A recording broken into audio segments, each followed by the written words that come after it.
Many people would love to get themselves a Porsche 911. And with some of the older models, it's an affordable dream too. The 3.0 SC was built from 1978 to 1983 and ranges in power from 132 to 150 kilowatts.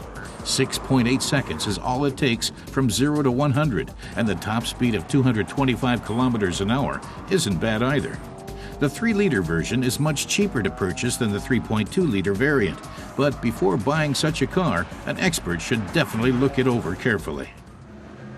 That's because Porsche repairs are costly. If you don't know what you're doing, you could get hit with a big bill. Porsche specialist Helmut Freinecker explains. Typical problem areas include the heat exchanger, he says. On this car, it is rusted through. This means the heating doesn't work well, and there is also a danger that exhaust will get into the car. And here is another common problem, Freinecker adds. The engine is losing oil from a few different areas.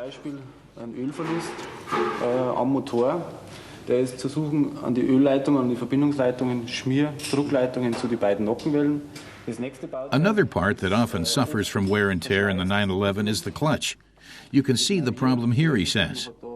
There is another oil leak on the join into the clutch area, which means there may be lubrication problems. Poor upkeep ruins the unique driving experience and leads to high costs.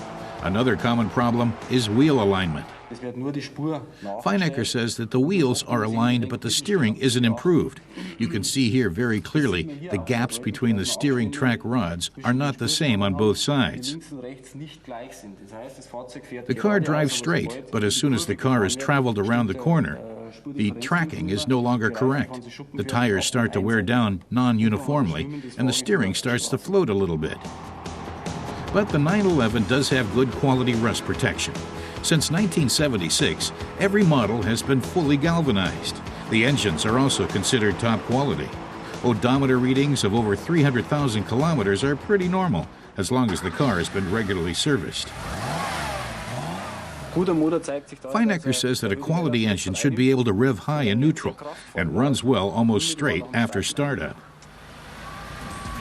A top-quality car like the 911 doesn't lose value and is reliable in everyday use and on the racetrack.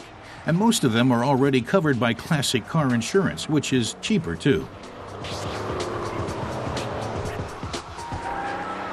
Even a 911 with 250,000 kilometers under its belt can be a good buy.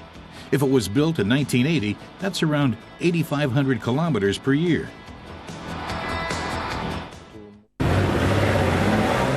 If you plan on hitting the racetrack with the car, then it might be worth buying a modified 911 straight up. But it's worth consulting an expert here too. Putting in the appropriate seats and belts and making structural changes can easily cost 5,000 euros.